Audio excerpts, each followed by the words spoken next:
هاوڕێیان و کاتان باش چۆنن ئەوەی ئێستا باز دەکەم هاوڕێیان زانیاریە دکۆمنتاری مێژووییە زیاتر نەک لێکدانەوە و سەرنج و شیتەڵکردن واتە تەحلیلکردن ناوە من بۆ خۆم کە خەبەرمان دەگاتە دەست ئەزانم هەندێک خەبەر هەیە کەنزە یان ئەوە تا بە کەڵک دێ لە ئەوە بۆیە دەمێت تۆمار بکرێ و ڕەنگبی بە قسە بە نووسین زۆر ببە بۆیە زایدەن بە هیوام هاوڕێیان هەمووتان ئەو ئەکاونتەی ئێمە لە یوتۆب سەبسکرایب بکەنوە تا ئەوکو لایکە بۆ ئەوەی ئێمە لە کۆڵ ئەو ئڕهابەی فەیسبوک و پارتی ببینەوە چکو پارتی فەیسبوک زۆر سەرێشەی هەیە نامەیەمو دەم بڵێم بچووکترین شکایەت بچووکترین ئەوە یعنی پەیجێکی عمرت 7 ساڵ خەریک دەبی لێت دەبە هەڕاست دەیکوژێنتەوە هەزاران وێنە هەزاران دکۆمنتار و پارتیش فێرە ئەو گەمەیە بووە مەسەڵەن بە سەدانی ئەوەی دەکا ڕیپۆرت دەکات تەرکیزی لەسەر بەشێکمان دەکەوانەیە کە ئاگاداری ئیخباری ناوپارتی و بە تایبەتی شوانێک کە بزانین زۆر خەتەرە مەسەڵەن بادینەکان لە ئێمە خەتەرتر ئەوە نابی بە هەر حاڵ هاوڕێیان بۆیە بە هیوام ئەو پەیجەمان ئەو ئەکاونتە یوتۆبمان سەبسکرایب بکەن و بەرەو یوتۆب بڕۆین لەبەر ئەوی لێرە دیموکراسەتەکە زۆر بەرفراوانترە ئەمە ناڵێن لێرە ئەوەیە عینەن وەکو دەڤەری زەرد و سەوزە لە مەعبەنی فەیسبوک و یوتۆبی هاوڕێیان دۆسیەی کومەلە بەشیر کە کەسێکی ئاینی بە توانای ژمارە یەک بوو لە هەموو کوردستان لە نەوەتەکان چۆن بوویتە ئەو کۆیلەی کە قڕتۆشیان گرتیە کە بۆ ئەبەت ناوێری بۆ زانێ لە بەرامبەر پارتی برێ لەل وەزایدەن دوو کەس شەهید بووە یعنی کە ڕەنگی یەکەم جاران بگەمە تا حەدێک بگەینە ئەو قەناعەتەی کە چه شەهیدیانی کردیە ئێمە هەمومان دەزانی شەهید شاپور و قابل ئیسلامیەکان شەهیدیان کردیە بە نەرمبوونی پارتی بەڵام ئێستا گەیشتنە سەر هەندێک وردەکاری کە هاوڕێیان بەس بەر لەوە هەندە شتمان بەبیر هاتەوە دەزانن جیلی ئەو جیلەی نۆتەکان لە مەیدان و لە گۆڕەپاندا بووین زیرەشکە پەیدا بوو ئاگای لەو شتانە نییە هەندە شتی خۆش باز دەکەین خۆش کوی موختارەکان دیتان چۆن بە موختاری باداوە ڕابوێردرا و یەکێک یعنی خۆی کردە سەرکردایەتی و ئەو گەڵحۆی پارتیش موختارەی باداوە زریانەوە زانم نیاس چۆن کەتە ناو هەولێر گوتەر ئەوە دەڵێن کەتە ناو پاقلەکەی ئەوە مختارش کەش کەندێناوەی ماندیبەگەی خەڵک پێیان ڕابوارد چوون عریزەچیان دابێ دەفتەری سیپەڕی یاداشتەچیان پێمۆر کردبووە لەو نوکتەی ئەوەی دەژێڕنەوە کە ئەم نازانم لە وەختی لایڤ ئەوە کەپوم دەخورێ نازانم لە کوردەواری دەڵێن لێدانی هاتیە ئیتر ئەوە جملەکن مختارژی پارتی تا خەڵکی هەموو دەکاتە مختار بەبێ ئەوەی سەقافەتی هەبی گرنگ راپۆرتی لۆ بنووسێ گرنگ وەلای لۆ پارتی هەبیت هیچ خوێندەواری نییە لەو 5,000 هەموو شتەچی دەکەن حەقی ئەو مۆر لێدانەکەی وەڵا ئیتر خەڵک دیارە شتەکنی پێیان ڕابواردە داوای ئیستقالەیان کردیە بە ناوی خۆی لەبەرەوەی کاری نایاسایی کردیە هەلۆ ڕابواردنش دێرە شعریان لەسەر نووسیە لە قەندیلی سەربەرزەوە نامەت بۆ دەنێرمەوە کاتشم مۆرەکەی لێدا ستێمپلەکاس مۆرەکەی لێدایە و 5,000 خۆی وەرگرتیە ئەو وڵاومان کردەوە هەرانەتەک ئەوەکو گوتم هەندە شتی کۆمیدی تر کۆمیدی نایانی ڕووداوی مێژوویە تا نازانم ڕەنگی بەشێکتان لە بیرتانە کابرایەک خۆی کرد بە محەممەد المەهدی لە نەوەتەکان ئەڵێن ئەلی بابیر کوشت من وەکو خەبەرە لەبەرەوەی ئاەتە چیەسەوی نابوو بەو جای دەخۆش کتە محەممەد المەهدی تاوان بە تەریقەی ئیسلامیەکان بزوتنەوە گوایە لە ناوی بردی ئەلی بابیر ئەو دەمێشێک لە کادیرەکان بووە ئەبەزەرم ئاەتی لەسە عەلی باپیری نابوو خۆی کرد لە نۆتەکانێک پەیدا بوو و هەندە عولەمای پاکستانی شەرعیەتیان پێدایە بەرحاڵ حاڵەتش کەش کە ببیراتوە لەو خۆشی وەکو برێ مقەدیمە هاوڕێیان بەرنامە کە بوو باوە نەفۆتێ بکەویتە ناو مێژوو بۆی لە بیرمان نەچی لە بە هەندێمە خەڵکە بە بیرت دەینتەوە یان ئەمریش ئەوم لە بیر نمابوو بە ناوی خێزان و ئاین هەبوو ئەو مەلا ڕەشید دەکاوەزە مەلا ڕەشید هەڵە نەبن ئەو کاتی سەرۆکی زانایان یان فتوادانی پارتی بوو بەرنامەی دەکرد و قسەی دەکەم ئەلا ڕۆژێک کابرایەک بە تەلەفۆن لێقیت بۆ لە دوای 1970 پێگوت مامۆستا پرسیارێک مێژوو فەرموو گوتمی ڕاتیە لەسەر ئەوەی ئەگەر خەڵک یان زوڵمە ئەوە بی کە بە دەبابەی بێنە سەر شارێکی واڵا ڕاست لە دوایوی ئەو بەرنامەی پارتی قەپات کرد بوو پارتی ئەو بەرنامەی قەپات کرد تەواو با سویەکی ئاب کرد ئێستاش حەساسیان بە سویەکی ئاپێ جە خاستن لە 1970 بەدواوە هەر حەساسەکە گەلە گەورەتر بێسە پشتیان کرا تا حەدێک هاوڕێم بینەوە سە مەلا بەشیری مەلا بەشیر کەسایەتێکی ئاینی زیاتر بە من لە 93 بەدواوە ئیبراز بوو پۆپولارترین کەسایەتی ئاینی هەموو کوردستان بوو غوتبەکانی هیچی لە چەند هەزار کەس کەمتر نەبوو لە دەرەوە بەبەر نەدەکات شەڕ بوو لەسەری بەرەی تورکمانی میت غوتبەکانی لۆ بڵاو دەکردەوە و مەلا بەشیر زۆربەی سەرکردە سیاسیەکان من بە چاوی خۆم دیمە کۆسرۆت لە پشتی نوێژی کردیە چتە نوێژی لەم پێشتر وەکو مەلا بەشیر ناوعەک لەو ئەو خەبەرانە هەبوو کە کۆسرۆت تا ڕەشەی لێ کرد بەڵام ئەو سازی شیرۆ کرد چۆک لە پشتی نوێژی کرد علم کۆسرەتی نەوەتەکان ڕقەم یەک بوو لە هەولێرێ یعنی جەلال و مەسعود زۆر لە دوای بوون ئەو بڕیار دەربوو هەندە شت تەمەڕودی لە تاڵەبانیش دەکردمە ئاگامان لێ بوو ئەوجا ببورن مەلا بەشیر شیرتەکانی یعنی بەلێ شاو دەفرۆشا لە هەموو کوردستان خوتبەدانێکی زۆر سەیری هەبوو یعنی جازبێتێکی بە قووەتی هەبوو و هیچ کەس ئەو کات بەقەت مەلا بەشیری پۆپولار نەبوو هەتا دەیانگوت دەچێت میزکردنێ و مەلا بەشیر گوتی میزکردن دەبی وابی ئاوا پۆپولار بوو برا ئەو کۆمەلگایی کەتبە بەردەستی میدەمی دەکرد ئیتر بەخۆشی ئەندەشتی ئەوەی دەکرد بەهەرحاڵ بۆ ڕقەمێک یەکێتی نەیت ڕقەتی نهات گوتم ئەم بیرمە ئەو شتم یعنی لە بیست چوو ئەو برادەرێک کە خەبەرەکەی تامێ بەڕاستی کە سوپاسی دەکەین بە بیری هینامەوە کۆسرەت یان یەکێتی نیمچە هەڕەشیانێک نازانم دەسەد چ بوو بڕوا بکەن لە خودبێ ئاوا تەحەدای یەکێتی کرد گوتی ئەو گولەی لۆم دێ ماچی دەکەم یعنی وا وەڵامی دانەوە هەب بە هەولێری گوتنی نێرەکەری ئەو شانە هاوڕێن قسە خۆش نییە بەس ینی مستەڵاعی کۆنی کوردەواری لە وەسفکردنی بە ڕۆحی تەحەدا بۆیە جار بەجار بەعز بکرێت لەو ڕۆنگەمانە ئیتر وا بوو یعنی دوای ئەو گوتم کۆسرەتی ڕقەمێک لە دوی ڕۆژ چوو نوێژی کرد خاڵشکە هاوڕێیان بێمەوە سەر ئەوەی مەلا بەشیری ئیتر مەلا بەشیر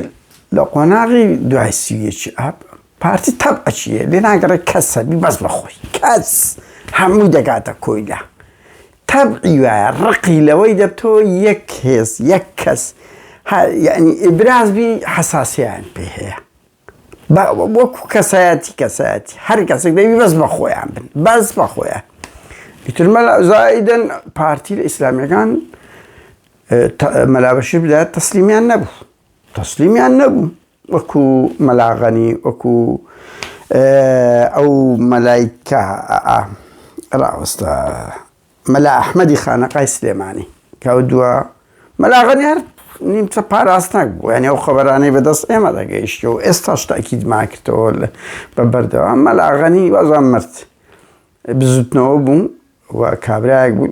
ئەمە وەخت خۆی لە هەموو لێدوانەکانی لە تەلەڤیزۆنەکان لە خزمەتی پارتی بوو و دەوری ئەوەی ئێمە زانیمان و لە ڕێی پاراستنەوە بڕوا بکەن هاوڕێیان خەڵک ئاگادار بووە ئەو مەلاغەنیە بە ئرشادی ئازادبەرواری چەندین تەقینەوە و ساڵۆن و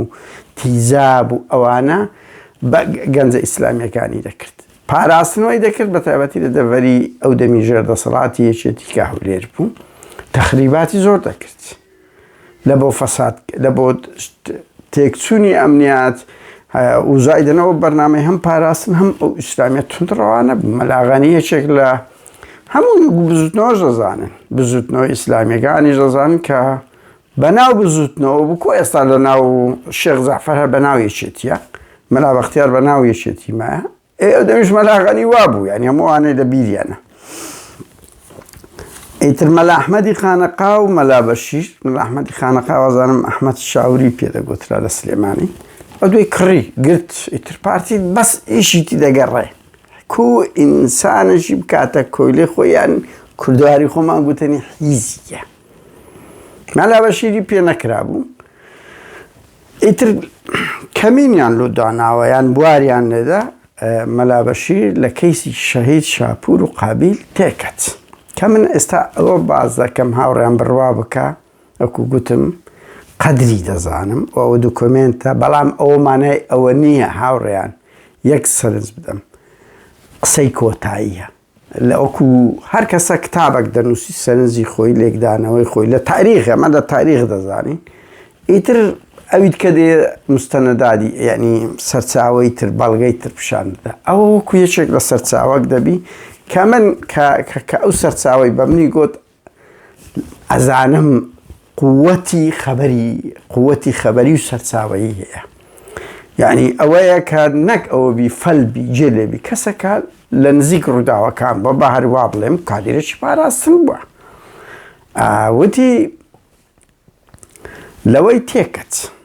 مەلا بەشیر تا ئەو کاتی وەکو ئەو دوێت کە نەگیرا بوو ئیتر پارتی لە کەیسی شەهید شاپور و قابیل کە من سەبێ مەسەری چ بوو شاپور و قابیل دوو کوڕە هەژار و تێکۆشەر و ئەمە لەگەر شەهید شاپوری زیاتر کەمتر لەگەر شەهید قابیل چەندە قابیل شەهید قابیل لە زانکۆش لە کولینی تەربیە بەشی فیزیا بوو ئەمە لە تەربیە ئادا تەربیە تاریخ بوون ئەو بەشێکمان نەبووینە باسی ئیتر 35 تەڵەبەک بوو هەمومانیان دەرکردە ئاداب تاریخ مرتبەیان گەورە کردینەوە وەچ پارتی یەکێتی نەبوو فەسڵت بکە ئیتر کولەی تەربیە کولێ قائید بوو وایان پێدەگوت تەربیە ڕێاضە تەیەران ئەو شکولیانە ئێمان ڕەوانی ئاداب کرد بەرحاڵ بەس ئەو دەمیش کە شەهید قابیل کەسێکی تێکۆشەر بوو من شەهید شاپور دەیان کار و چالاکیمان کردیە لە هەولێرێ لەگەر ئەوەی لە ڕووی فکریەوە زۆر زیاد بوون بەس هۆردووکمان زۆر لە شەقام و شەقامی هەولێر خەباتی جەماوەری و مەدەنی و بیر و باوەڕەکانی خۆمان کە هەندێزار لەگەڵەوانی یەکان گیر دەبەوە کردیتمان لە هەژدەی 4 تیرۆر دەکرێت بەدەستی ئیسلامیەکان ئێمە سەدەی نەسەری شەهید شاپور و قابیل دوو بەرپرسی باڵای حزبی کۆمەنیستی کرێکاری کوردستان بوون کە کۆن پێیان دەگوترە زیاتر ڕەوتی کۆمەنیست دیار بوون بە خەتی مەنسووری حکومەتیەکان باوا بڵێن چکۆ جیرێک پەیدا بە شتانە نازانێ ئەو کات ئەو هێزە ئەو گروپە هێزەشی بەهێز بوون سەدان ئەندام و هەواداری و کادیریان هەبوو و زۆر مەیدانی و گوێر بوون بەڵام زۆر بریندارکەر و یعنی ناخۆش بوو تەعامل نەدەگونجان لەگە کەس لە ڕووی ئیداریەوە لە ڕووی دەربڕینی وشەوە لە ڕووی کۆمەلگای کوردی بەرحاڵ ئەو بابەتەشکەیە لەگە ئیسلامیەکان زۆر ئستدانیان دەکرد ئەوە بۆ ئیسلامیەکان هجومیان دەکرد ئەوان بە خەباتی ئینسان بە ویژدان بڵێن ڕۆژێک ڕۆژان هجومی ئیسلامیەکانیان نەکردیەوە ئیسلامیەکان ئەگەیشتی لێی نەدابوونایە بێگومان دنیایان وێران دەکرد بۆ زانیاریتان یعنی هەم لە جیهادیدا یەکێتی هەم لە بزوتنەوەیدا ئەگەنا لە پارتی خراپتر بوون لەسەر ئازادی سیاسی هەموو ئەمانەی لە بیرمانە بە خەڵکی یەکگرتوو بزوتنەوەش ئێستا احترام بەوە دەکەن کە ماوەیەک چ دەورەی تەخریبیان دەکرد یعنی کو ئەوەی جوند لە ئیسلام لە 2000ەکان کردی ڕەنگ بێن دەکرد بزوتنەوە بدایە لە نۆتەکان لە هەولێرە وای دەکرد بەڕاستی یعنی هێزێک بوون خەتەر بوون لەسەر ئازادی سیاسی ڕەنگ بیە ئەو برادرانەش بەهانەی باشیان دەدەنەوە دەچمە ساسیان بریندار دەکردن لە ڕووی ئاینیەوە زۆر قەنەعەتەکانی خۆیان بڵاو دەکردەوە بە چەند هەزار ئەو قەنەعەتە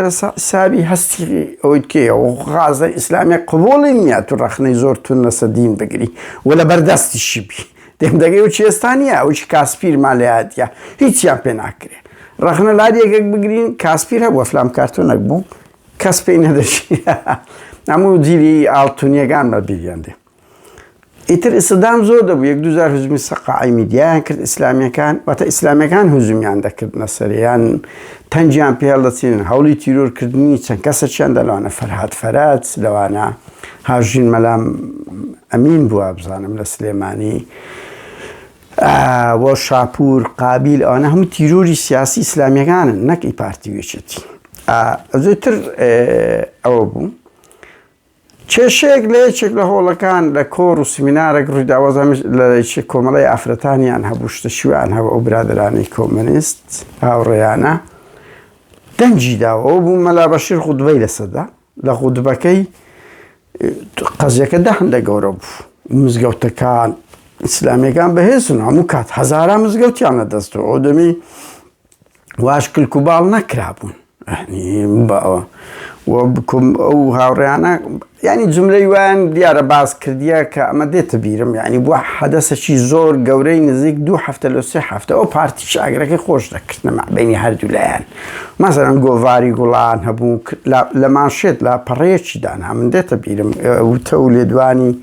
3-4 ئافرەتی کۆمونیستەکان بوو زایدەن ئەوە تەلەڤیزیۆنی گوڵان هەبوو ئەو دەمی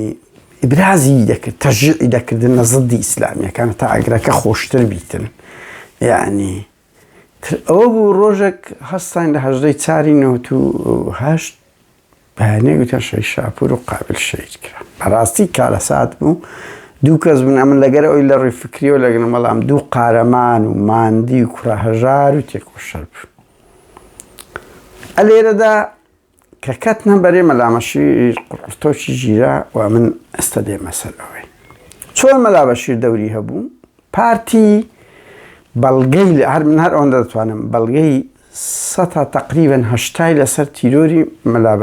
دەستی مەلا بەشیری لەو ئادیسەیەدا هەبوو مەلا بەشیر بەخۆی تیرۆری نەکرد بەس تەحریزی کرد بە پێی ئەو زانیارە گروپەک چوینەکەن مەلا بەشیری ئەوانەیە کە تیرۆریان کردیان 6 کەس بوونە لە هێزی دواتر چوینە ناو هێزی سۆران یەکێک لەوانە خزمی بەرپرسێکی باڵای سەربازی یەکێتیە بە عین دەست پێ دەکا بە عین دەست پێ دەکا بڕوا بکەن ئەو سەرچاوە گوتی دەقیق نیم ئەگەنا من ئێستا ناوەکەم دەگوت بەس ئێستا وتی ئەو وەسفا ئەوایە خزمی بەرپرسێکی باڵای سەربازی یەکێتیە کۆن پێشمەرگە بووە کەسێکی زۆر تێکۆشەر و ینی لە شاخ ئازا بووە باوەڕی بوویتە ئیسلامی ئەوە یەکێک لەوانە بووە بە مەلا بەشیری گوتیە لەگە گروپەکەی خۆی ئایا کوشتنی ئەوانە حەڵاڵە یان نە ئەویش گوتیتی ئەوانە دژی خوان کوشتنیان حەڵاڵە ئیتر ئیسلامی تەبعەچیان هەیە هاوڕێیان ئەکو پەکەکەی عەقیدەیە ئەگەر ئۆکەیەکی دینیان وەرنەگرن مستحیلە جەریمە بکەن قاعیدەی خوارد ناچن لە خۆڕا بچی یەکێک خەنجەر لە یەکەیش بدە ئێڵا ئەبێ مەسئولەکەی فتوایەکی بدە 2 ئایەتی قورئانی لۆ پێ بڵێ و مژدەی بەهەشتەکەشی پێ بدە دەچی دەیکە ئەگەنا لە خۆڕا نایکەن بۆیە هەر کەسە کردیک و هەر کەسە کە تیرۆر دەکرێت لە پاراستن لە زانیاری یەکێتی و پارتی قەت لە خۆڕە ناچی بکە ئەو تیرۆریستە لەسەرەوە ئەوامری پێدە بڕۆ بەنمونە قادر نادری بکوشە ئەلێرە ڕادێتن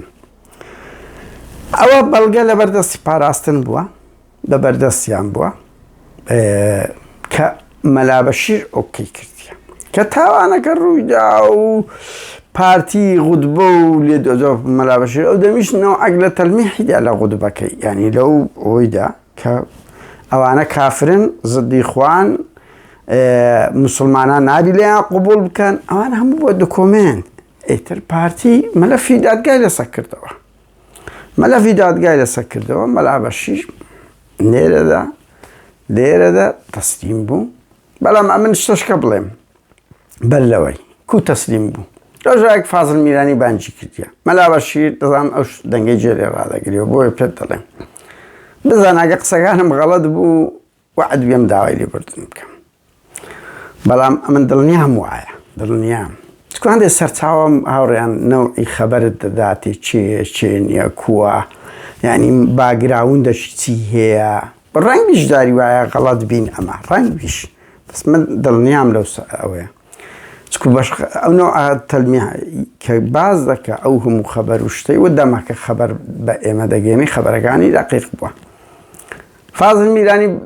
تاعم بردێسە تەلەڤیزیۆنی بەراعەتی پێدا و تێریش قسەی پێگۆ لە تەلەڤیزیۆنی گوڵام بەخۆم ئەو دەمی لە هەولێر بووم مانجی 12 دەرچم توەشت مانجی 12 فازڵ میرانی مەلابەشی هیناسە تەلەڤیزیۆنی کەرامەتی شکان ئەم زۆرم پێخۆش بوو مەلابەشی بەڵایەکی زۆر گەورە بوو هاوڕێیان کۆمەلگای هەمووی نارم یعنی کو دەزەدەی خاولی چ دەکەی کو جزدلکەک لەبەر دەکەی ینی زۆر بوو بۆ کارەسات بە ملیۆنان مریدیان هەبوو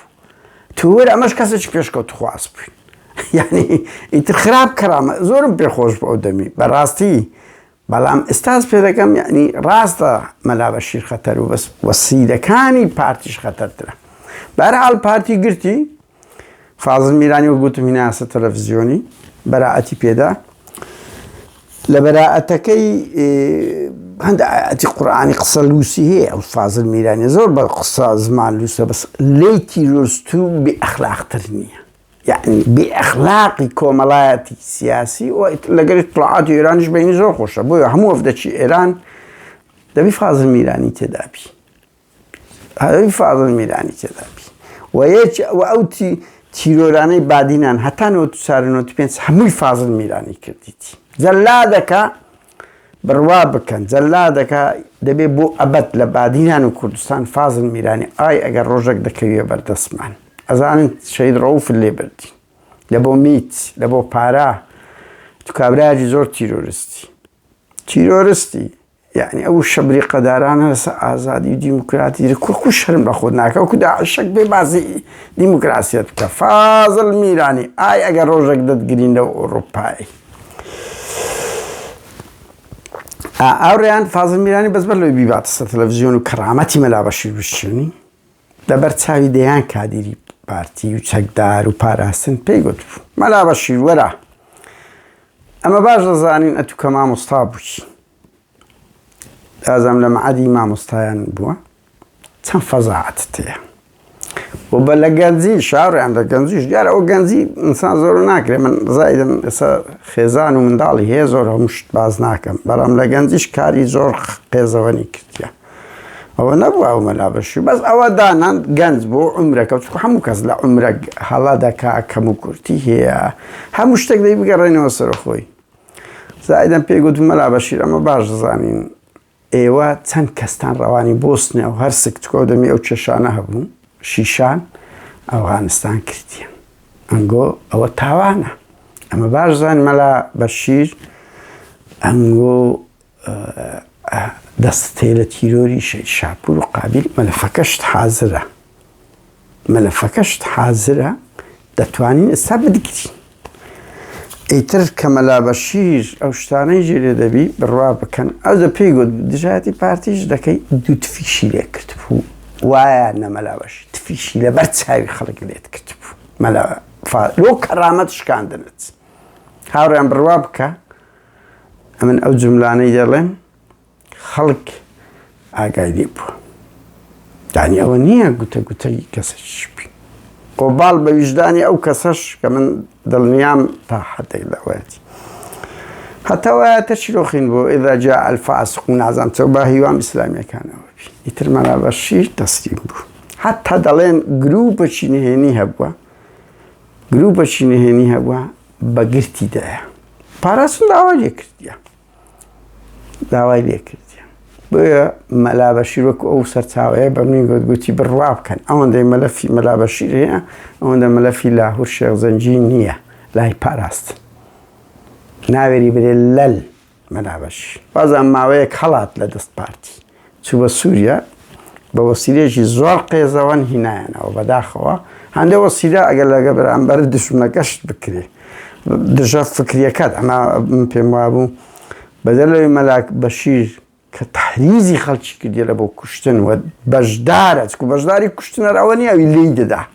نا ئەوی تحریزی دەکا ئەوی هانی دەدا ئەوی دەرێ بڕۆ بیکوژە دەکەویە بەهەشت ئەوە زەندەنیقە ئەوە مجریمە ئەوە دژە خوددایە کاکە ئاڕایی جدات یعنی خۆت چیە هەر کەسە دەکەویتە ناو قەبری خۆی ئەنگۆ ئیسلامیوانان دوور کرد با بکەویتە ناو قەبری خۆی هەموو ڕۆژێ بە ئاگرەکەی بسووتێ وانیانی دوو بە خۆتان ئیسلامیەکان ئەوانە بگەین کاچ من ئەنگۆ بە خۆتان داوای دیموکراسیەت دەکەن کە ڕێتان دەگیرێ دەرێن دیموکراسیەت نییە و مافی مرۆڤ نییە و ئازادی بیرڕانی لێگەڕ با خەڵکە چۆی بارحاڵ ئیتر مەلا بەشیر هەرات بۆ سووریای ماوەیەک پاراستنی هینایەوە بە وەسیلەیەکی زۆر قێزەوەن کە منی هەندێنیە لێرە باس بکەم بەداخەوە ئەو دەمی یعنی کو ئەوە لەگە مەلا ئەحمەد ئەو سوسەی کرا هەماش لەگە مەلا بەشیر کرا بۆ ئەمە بزانم بۆیە ئەو مەلا بەشیرە ئیلە ئەبەت لە کەسایەتێک کە ڕەقەمێکی کوردستان بوو لە ناو ئاینەکان ها ئەوە بوو تحریزی با بێمەوە سەر جەوهەری شتەکەی تحریزی گروپەک لە ئیسلامی تیرۆریستیدا 6 کەس بوونە بەشەشیان چاودێر بوونە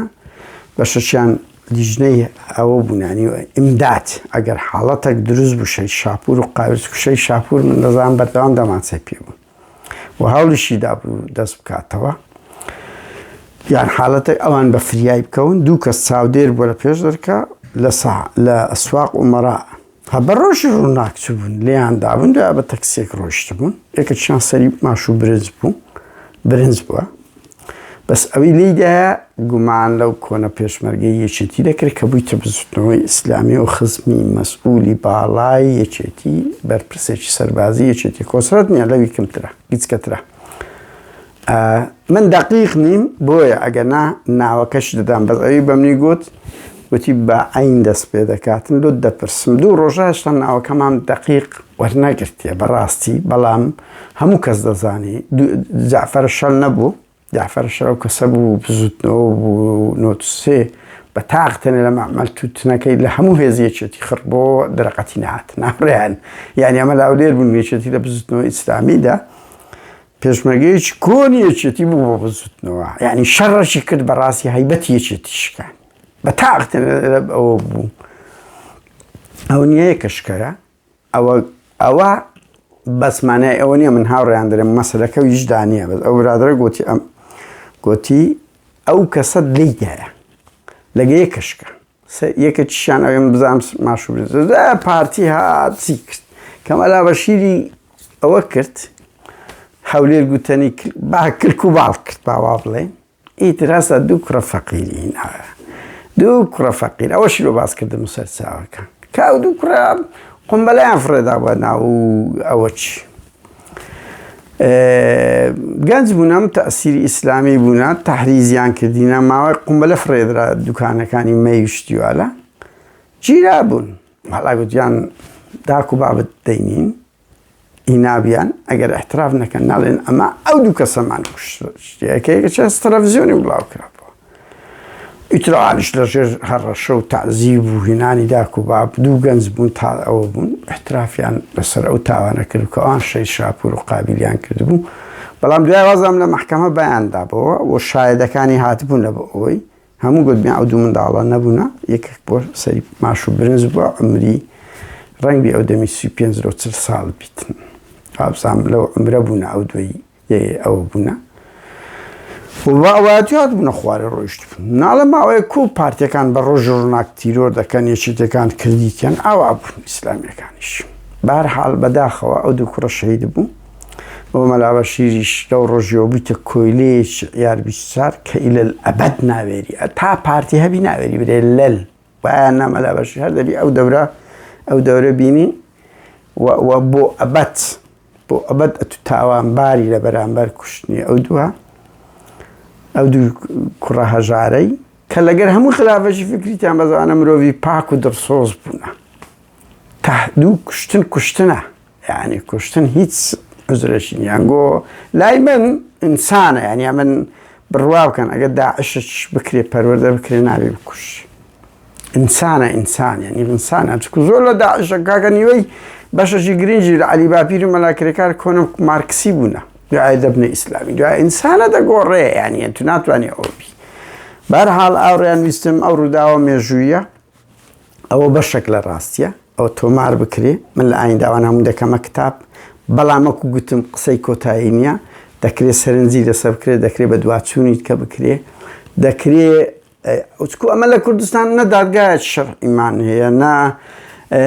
مثلا لجنة كي بدواتهم أو ده بدواتهم كده بزانين بلام أو من كورم قلت بوميشو توماري دكام شش كذبنا دعاء أوتشينا أو هذي سوران أو خالم نبيتشو هذي سوران كأودم أو هذا شيء زور دري يعني تربى زي إسلامي كابونا جند الإسلام وأنصار